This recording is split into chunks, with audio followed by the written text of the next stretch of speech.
Hindi ko ito sariling kwento. Kwento lang din sa akin ng kaibigan ko. Pero hayaan niyong sabihin ko rin sa inyo. Ganto pagkakakwento niya sa akin. Noong bata pa ako hindi talaga ako takot sa mga manika. Napapalibutan pa nga ako ng mga manika sa buong kwarto ko. Ang gaganda nga kasi yung iba mga half-human size pa. Alam mo yung uso na manika noon kapag inihihiga mo kusang nagsasarado ang mata. Tapos mamulat ulit pag nakatihaya. May mga talking dolls pa ako na madalas manibihisan ko din. Tinuturing ko kasi silang mga kalaro ko kasi introvert akong bata noon. Hindi ako madalas lumalabas ng bahay simula noong lumipat kami sa probinsya. Hanggang isang gabi, nagising ako at bigla ako napatingin sa gawing kaliwa ko kung saan nakalagay ang manikang binigay ng ninang ko. Walang ano-ano'y nagkusang gumalaw ang manika ko, animoy lumingon pa sa akin at nakatingin.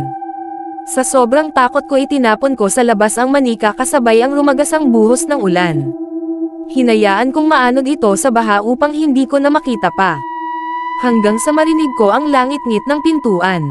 Unti-unting nagbukas ang pinto ng kwarto ko.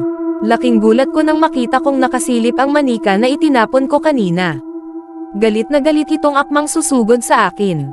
Lalong nanindig ang balahibo ko, dahil sa kapangingilabot na ekspresyon ng mukha nito. Malayong malayo sa maamong itsura nito noon bilang isang laruan. Mabuti na lang. Bigla akong nagising, pinagpapasalamat ko na isa lang yung bangungot. Pero, dahil din doon nagsimula na akong matakot sa manika. Siguro, dahil na rin sa napapanood ko noon na horror movies na may manika gaya ni Chucky doll. Para sa lahat ng nais magbahagi ng inyong kwentong katatakutan ay send sa aming page.